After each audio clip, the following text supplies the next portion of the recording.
Ok, buenas tardes chicos nuevamente. Creo que ya estamos nuevamente todos otra vez.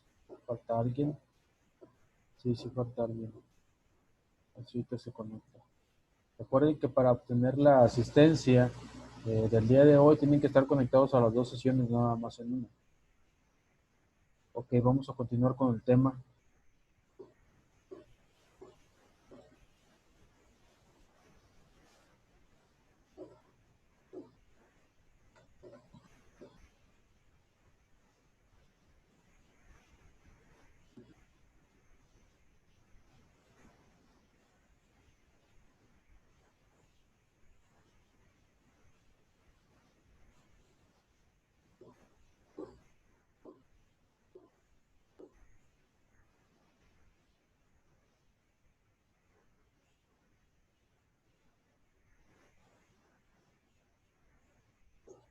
Ok, hablábamos del tema del número 7, las presiones demográficas y de sostenibilidad.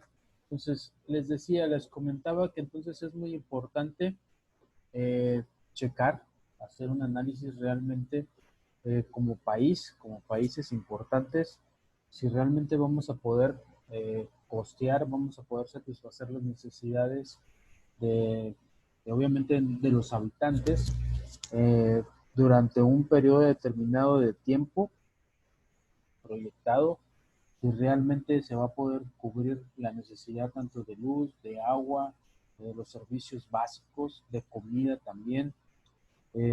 ¿Por qué? Porque si no hay que, desde ahorita hay que implementar nuevas formas de infraestructura y nuevas formas de producción.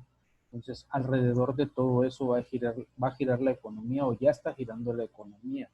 Entonces ya se están buscando nuevas maneras de producir luz. Anteriormente les comentaba a ustedes, algunos checaron algunas ciudades que tienen un desarrollo sostenible y en qué se basaba ese desarrollo sostenible, tanto en la economía como en los recursos naturales, que obviamente eh, sea una ciudad que brinda todos los servicios públicos, que tenga obviamente eh, que satisfaga las necesidades tanto de comida como de vivienda como de servicios y que a un costo también, y es muy importante, a un costo módico que vaya reditualmente hablando con lo que obviamente se gana y no que pase, por ejemplo, como aquí en México, que realmente muchas veces aquí se gana menos y se paga más de servicio que lo que se obtiene uno por un trabajo. Entonces está el trabajo, la mano de obra aquí en México realmente por parte de los mexicanos, de acuerdo a la canasta básica, está desproporcional. O sea, pagamos más de impuestos, pagamos más de comida, pagamos más de renta, pagamos más de luz de lo que realmente se ingresa por un salario. Entonces, lo importante de una ciudad o de un país con un desarrollo sostenible es que tengamos una estabilidad económica, una estabilidad social y una estabilidad en cuanto a los bienes y servicios que nos van a, en este caso, que nos van a presentar o nos van a facilitar las empresas de nuestro país. Como número 8 tenemos la consolidación de las relaciones sur-sur. Nos dice que hay un despertar económico del hemisferio sur, obviamente de parte del planeta, y ha alterado los patrones económicos y comerciales que regían la economía mundial. Los flujos comerciales sur-sur también se han convertido en los verdaderos protagonistas del comercio internacional, pasando de representar apenas de un 6% del volumen total de comercio internacional en la década de los 80 a un 15% en la actualidad. Dice, en el campo de la cooperación sur-sur, el papel desempeñado por los bancos regionales y los fondos árabes ha modificado la arquitectura tradicional de los programas destinados al desarrollo de los países del sur, contribuyendo a mejorar las condiciones sociales de estos países y forzando a las economías avanzadas a prestar una mayor atención a las necesidades de las economías en desarrollo. Ok, obviamente, pues nuestro mundo, nuestro hemisferio, está dividido en secciones norte-sur. Casi la mayoría de los países que están en el norte son las mejores economías mundiales. Estados Unidos, obviamente, pues está en el norte, Canadá está en el norte, los países europeos están en el norte, pero hay países, por eso les denominan la parte sur, que realmente hoy en día se está incrementando, está creciendo su economía. En caso de América, del caso del continente americano, hay dos países muy importantes que anteriormente tuvieron eh, crisis económicas y a raíz, ya lleva 2 años que están por los límites, en este caso por los límites medios de la economía, han repuntado como lo son Argentina y Brasil. Entonces, obviamente ellos están en el sur, entonces países como esos, dice aquí que países como países que están pegados a la parte de Arabia Saudita, en este caso, por ejemplo, el país saudí árabe, Arabia Saudita y todos sus circunvecinos. Entonces, eh, han estructurado sus economías a tal grado que realmente no están dependiendo de las grandes economías del norte, como se les denomina. Entonces, ¿qué es lo que tienen que hacer o qué es lo que están haciendo correcto o cuál es la nueva tendencia? En que exista cooperación entre ellos mismos, que exista mutuos acuerdos para que los países que están en la parte sur, que en teoría son países en vías de desarrollo, no son países de la élite mundial, obviamente tengan una cooperación para que su economía vaya incrementándose, vaya creciendo. Y nos dice que obviamente algún papel importante están haciendo los bancos regionales y los fondos árabes. Pues obviamente nos dice aquí algo importante, dice, ha modificado la arquitectura tradicional de los programas destinados al desarrollo de los países del sur. Entonces, ¿por qué apoyar a un país, por ejemplo, como Alemania, si realmente no me va a tener una redituabilidad? Porque pues Alemania ya es una potencia mundial en todos los sentidos. Entonces, yo como un país, por ejemplo, Arabia Saudita, ¿qué ganaría en apoyar a un país como Alemania si ya está desarrollado? Entonces, en ese sentido, le es más conveniente tener un socio comercial Arabia Saudita, un socio comercial que está desarrollándose y que puede tener áreas de oportunidad y de crecimiento muy rápido. Entonces, como son obviamente pues países de América Latina, de la parte sur, obviamente países de Asia que están del Ecuador hacia abajo.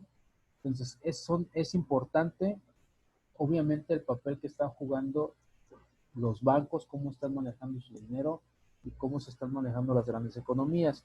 Y entre ellos mismos también es importante apoyarse. Por ejemplo, los tratados de libre comercio. Hay un tratado de libre comercio en América del Sur que se llama Mercosur. Entonces, donde hay un libre tránsito de mercancías entre los mismos países, ellos mismos se apoyan. Entonces, eso obviamente les va a ayudar a cada uno de esos países a seguir desarrollándose. Vamos a seguir viendo más ejemplos sobre eso y vamos a seguir viendo más países ahorita a continuación. Nos dice el número 9, la novena tendencia que hay que poner, hay que estar analizando también dentro de la economía mundial. Dice, el auge de los mercados frontera o preemergentes. Dice, en plena crisis económica, un conjunto de países heterogéneos entre los que se encuentran algunas de las economías que mayores niveles de crecimiento han atraído a gran parte de flujos de inversión internacionales son los mercados frontera, economías impulsadas por la combinación de abundantes recursos naturales y bajos costes laborales obviamente que están captando la atención de grandes inversores. Entonces, con esta apuesta, los inversores persiguen dos objetivos. El primero de ellos, beneficiarse de las elevadas rentabilidades que ofrecen estos mercados y cubrirse de las inversiones realizadas en las economías avanzadas y emergentes. Muy importante, dos objetivos, beneficiarse y cubrirse de las economías avanzadas. Dice, en la actualidad, hoy actualmente, dice, 7 mercados frontera son importantes. Emiratos Árabes Unidos, EUA se le denomina, Bulgaria, Kenia, Sri Lanka, Nigeria, Pakistán y Vietnam.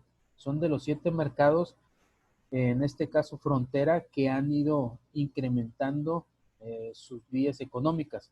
Dice, ellos se encuentran entre los 10 más rentables del mundo y todos los indicadores apuntan a que lo seguirán siendo durante los próximos años. Aquí sí surge una ambivalencia. Una ambivalencia es cuando existen dos caminos y no sabemos por qué camino optar, cuando los dos son viables. Entonces escogemos el camino, hay que escoger el camino correcto, el que mejor nos convenga. Les pongo un ejemplo, y lo hablábamos anteriormente. En Vietnam se manufactura, por ejemplo, tenis de la marca Nike. Entonces, veíamos una de las tendencias que anteriormente comentábamos, una de las tendencias que es obviamente que las empresas, por ejemplo, de Estados Unidos, que es, por ejemplo, Nike, que es de Estados Unidos, que regrese a casa a manufacturar. Entonces, son tendencias que pueden afectar o que pueden beneficiar a los diferentes países. Por un lado, estos países que nos están diciendo, estos 7 países, ¿qué es lo que están haciendo? Tienen mano de obra barata y tienen buena estabilidad económica. Entonces, es lo que está pasando realmente. Producen bien.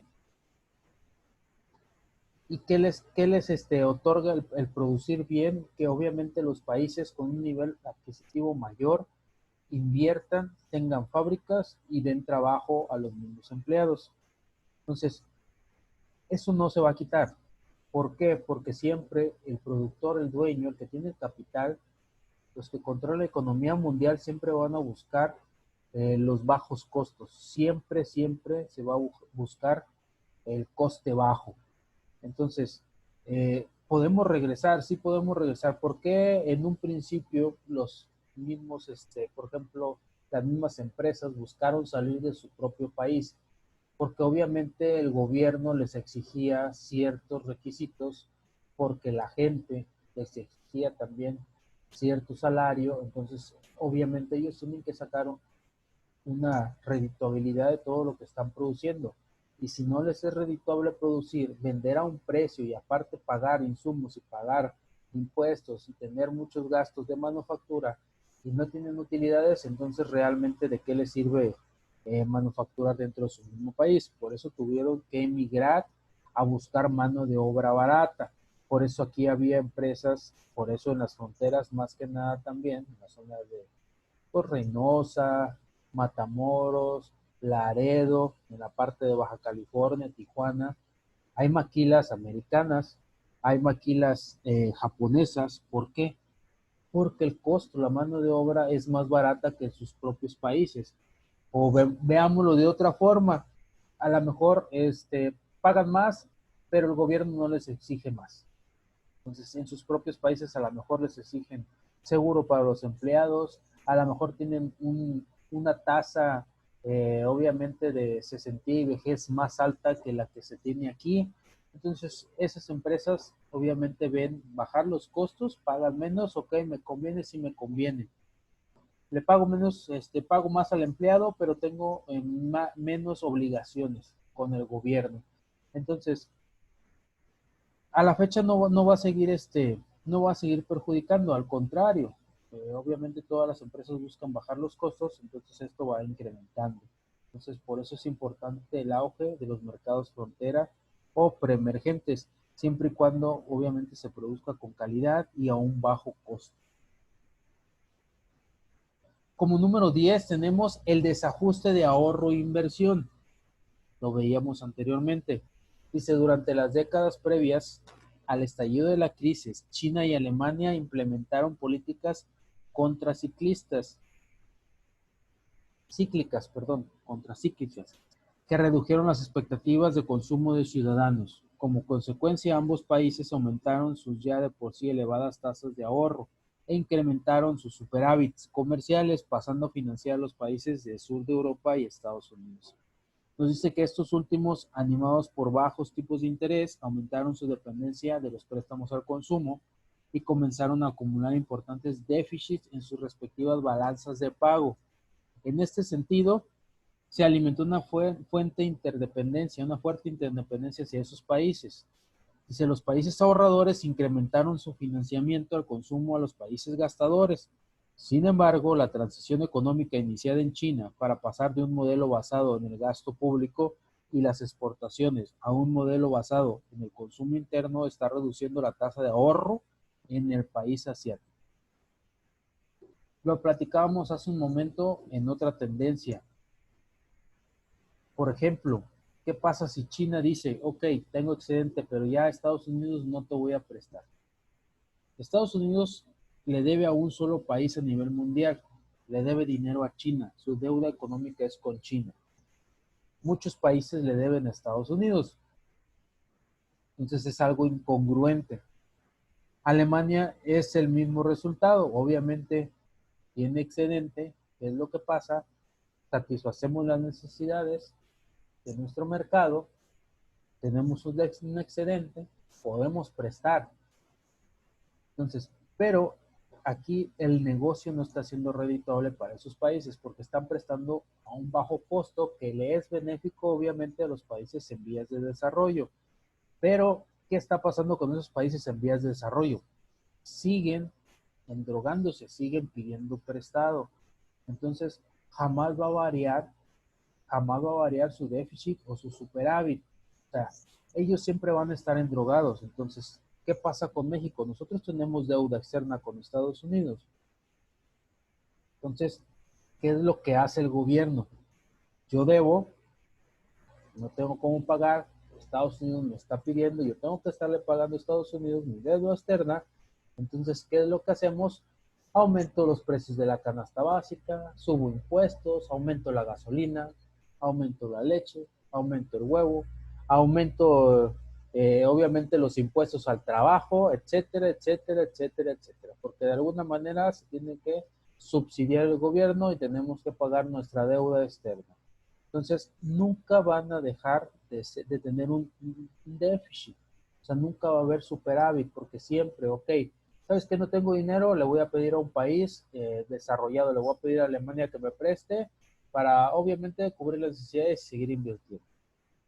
¿Qué es lo que pasó? Y algo muy sonado, algo muy sonado que pasó en esta pandemia. La mayoría de los países latinos tuvieron que pedir a la Organización Mundial de Comercio, al Banco Internacional, a Estados Unidos también, tuvieron que pedir prestado para hacer frente a esta pandemia. Y yo recuerdo precisamente un domingo que estaba en conferencia, el presidente Andrés Manuel López Obrador dijo, no, nosotros no vamos a pedir prestado con lo que tenemos, ahora sí que con eso vamos a subsistir y vamos a salir adelante. Entonces, todo lo que está pasando a nivel mundial va encaminado hacia algo, que el más pobre sea más pobre y el más rico sea más rico. Esa es la tendencia. Estados Unidos, obviamente, pues no le quiere deber a China, pero sí quiere que los demás le deban a él. Entonces nosotros le pagamos a Estados Unidos y Estados Unidos por medio de los que le deben saca más reditabilidad y paga su deuda externa con China. ¿Qué va a pasar? Si en este momento, en esta tendencia económica se va cumpliendo, que los países que tienen excedente no presten, entonces los países en vías de desarrollo, subdesarrollados, pues obviamente no van a tener cómo satisfacer las necesidades y van a ocasionar una crisis económica realmente. ¿Por qué? Porque obviamente en base al excedente que tenían del préstamo de esos países, obviamente pues ya no lo van a tener. Entonces va a haber la forma, ahora sí cada uno de los países va a tener la forma de que la economía de ellos subsista y que sea redituable. Entonces, por eso es muy importante realmente si los países, por ejemplo, tanto China como Alemania, que los ponen aquí, Alemania al parecer aproximadamente es la economía cuarta a nivel mundial y China está obviamente entre la primera y segunda, variando con Estados Unidos, pero obviamente son de las principales 5 economías a nivel mundial. Entonces, si ellos no subsidian a los demás países, obviamente va a haber una crisis económica a nivel mundial para los demás países en vías de desarrollo. Nos dice también que se alberga un riesgo para la economía mundial en general y para la americana en particular. Ojo, con Estados Unidos. Dice, la reducción de los niveles de financiación a nivel internacional. Si a esto le añadimos que la crisis de la eurozona ha llevado a Alemania a mostrarse más reticente a financiar el consumo de los países del sur, ¿quién proveerá la liquidez necesaria para que economías como Estados Unidos o España mantengan sus niveles de consumo? En definitiva, las transformaciones que estamos viendo en los países ahorradores podrían conducir a una reducción generalizada de los niveles de financiación a nivel internacional. Es lo que venimos platicando. Una tendencia, no está enumerada, pero la incluí aquí porque es muy importante. Una nueva tendencia es de la economía mundial es la importancia de las cadenas globales de valor y la innovación. Nos dice que esta ha generado un aumento de la dependencia económica entre los países para abastecerse de recursos y de la aparición de las cadenas globales del valor. Se le denomina CGV, cadenas globales de valor. Dice, bajo este contexto hablaremos del auge de las cadenas globales del valor y el rol de la innovación en las relaciones económicas internacionales contemporáneas. Dice que es pertinente definir el término valor agregado, hablando económicamente, dice, siendo este el valor que adquiere un bien o servicio cuando es transformado en una cadena de producción. Dice, las cadenas globales, cómo se componen, cómo es la cadena global del valor. Nos dice que son un conjunto de redes o eslabones de producción necesarios para la elaboración de cualquier bien o suministro de un servicio, desde su diseño, fabricación y hasta la venta al consumidor, que involucran centros de producción de diversos países. Es por ello que en nuestra cotidianidad llevamos muchos productos que no son originarios de un solo país, y según la Conferencia de las Naciones Unidas sobre Comercio y Desarrollo, el 80% del comercio mundial se realiza dentro de las CGB. Entonces, esto es muy importante, porque si un país produce un producto, pero ese producto le sirve a otro país para producir otro producto, entonces a eso se le denomina cadena global de valor. Entonces, si el país de origen, si no produce la materia prima, la materia base para realizar otro producto, el país subsecuente no va a poder realizar ese producto. Les decíamos, hay países que manufacturan, lo veíamos, lo platicábamos anteriormente, manufacturan mezclilla. ¿Qué es lo que pasa si esos países no manufacturan mezclilla? Pues obviamente, digamos, a lo mejor Levi's no va a tener un producto terminado, y Estados Unidos, la marca Levi's es americana, estadounidense, pues no va a poder vender y no va a poder seguir produciendo esa marca. Entonces, si por ejemplo hay manufacturas, hay empresas, hay maquilas en la parte de Lagos de Moreno, Jalisco, hay empresas, hay maquilas que producen partes para coches. Entonces, ¿qué pasa si esas partes para coches no se produce? El producto terminado, pues obviamente, que es el coche, pues no se va a poder vender. Entonces, es muy importante la CGB a nivel mundial, y es lo que va a cambiar y lo que está cambiando realmente. Obviamente la innovación es muy importante y la parte tecnológica también es muy importante en ese aspecto.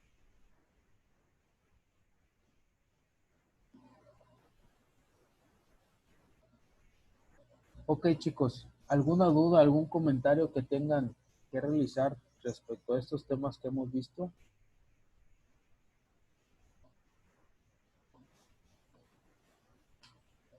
¿Algo que quieras comentar, Aiton?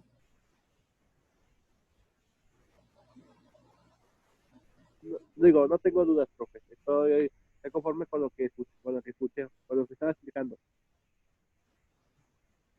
¿Alguien quiere aportar algo a la clase, chicos?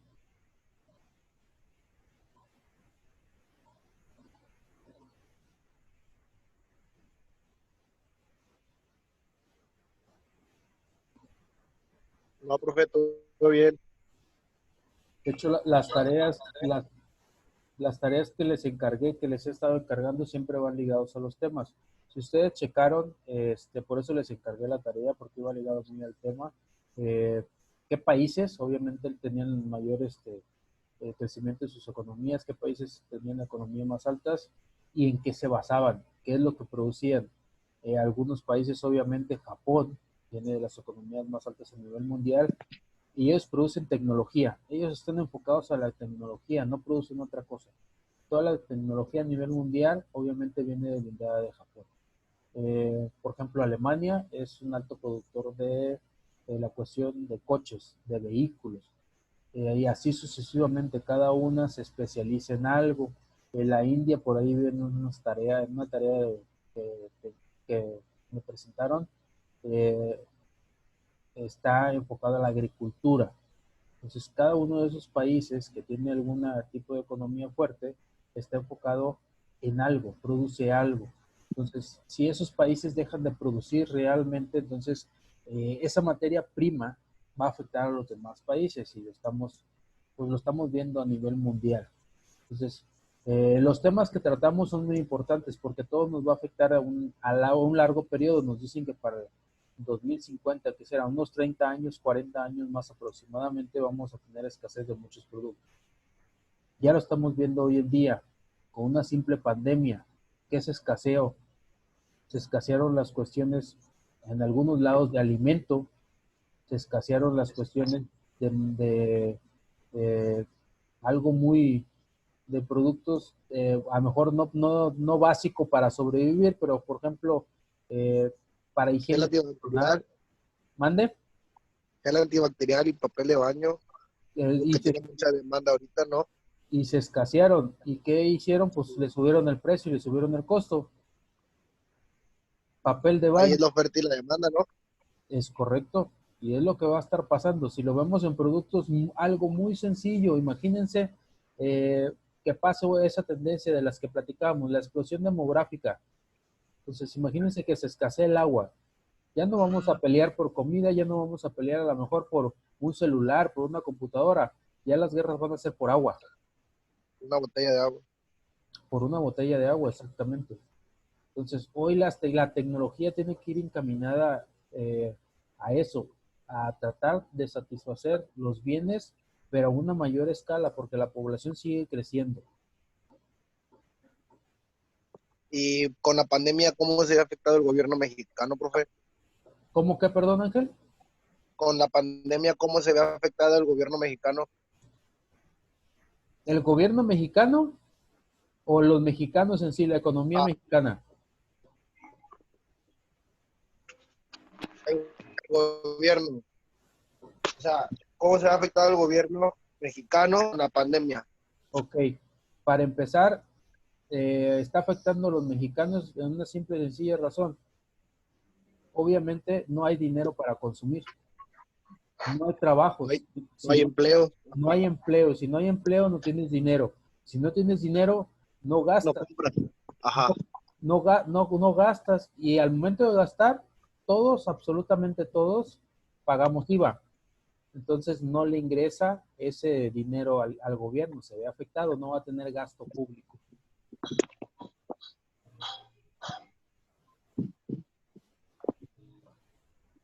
Tenemos 10 minutos más, chicos, ¿algo que quieran opinar? No, profe. Daniel, ¿algo que quieras opinar, Daniel? No, nada, nada. Marco, ¿andas por ahí, Marco? No, nada, profe, nada. Todo bien.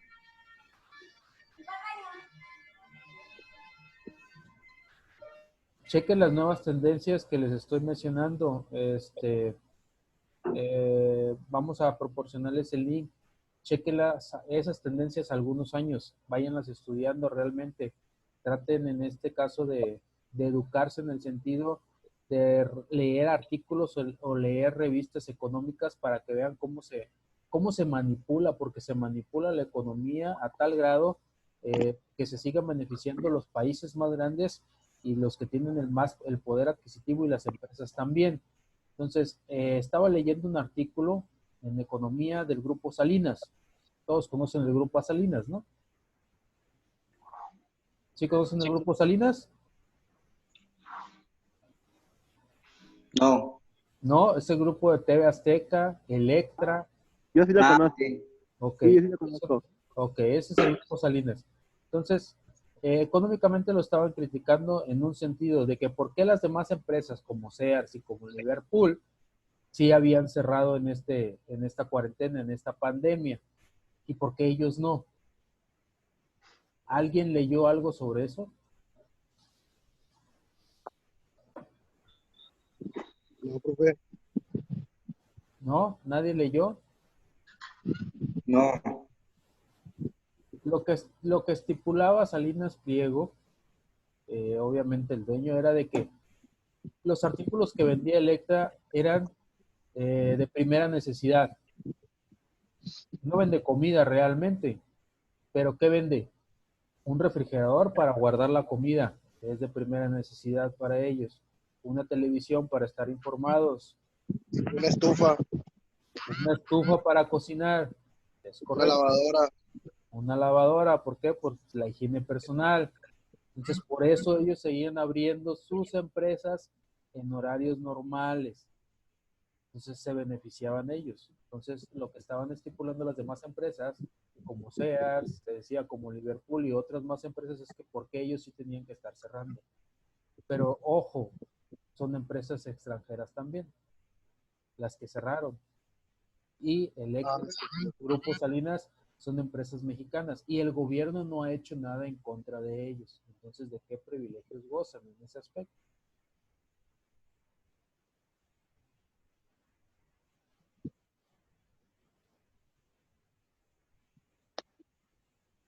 ¿Alguien más, chicos, que quiera comentar algo?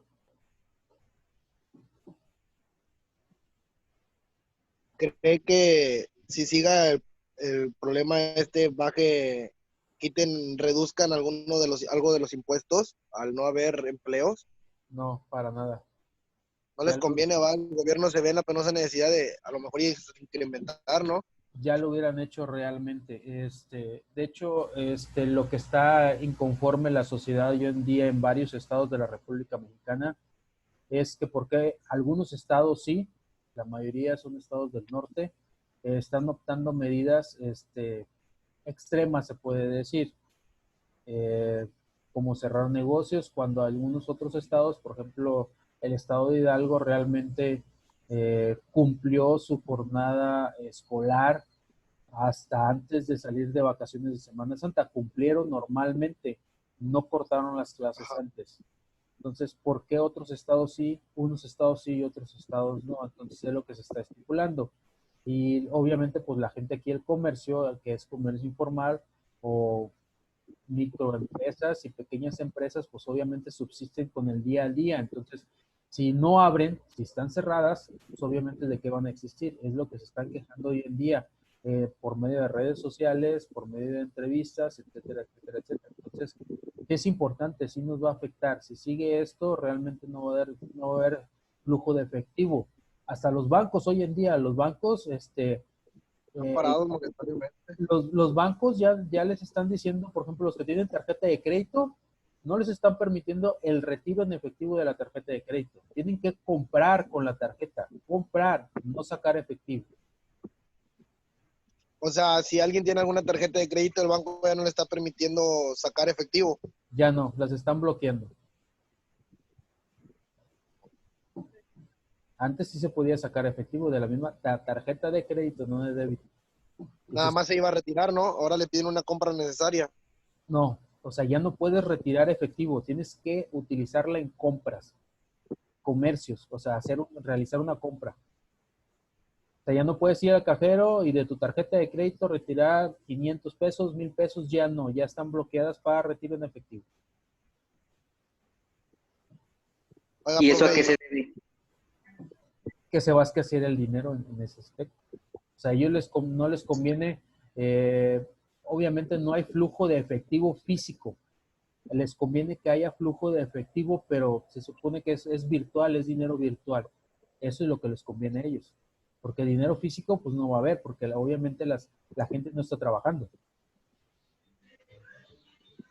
¿cómo se ve afectado México ante esta crisis? Bueno, ante esta pandemia, ¿cómo se puede aprovechar China y, por ejemplo, Alemania o España de la pandemia que está sufriendo México? Bueno, es a nivel nacional, ¿verdad? Pero ¿qué podría venderles México o cómo se podrían aprovechar ellos?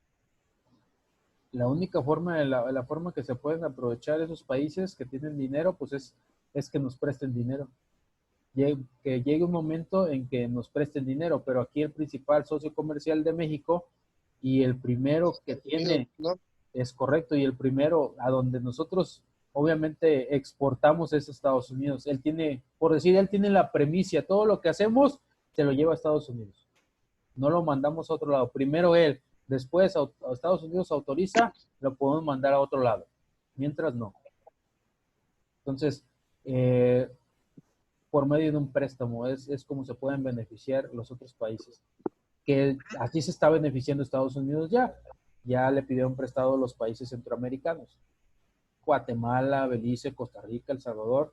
Y ellos que tienen una economía todavía menor que México, están tomando medidas necesarias, por ejemplo, no van a pagar agua, no van a pagar luz, no van a pagar electricidad, no van a pagar consumos de primera necesidad tampoco, no van a pagar rentas, pues ya lo estipularon.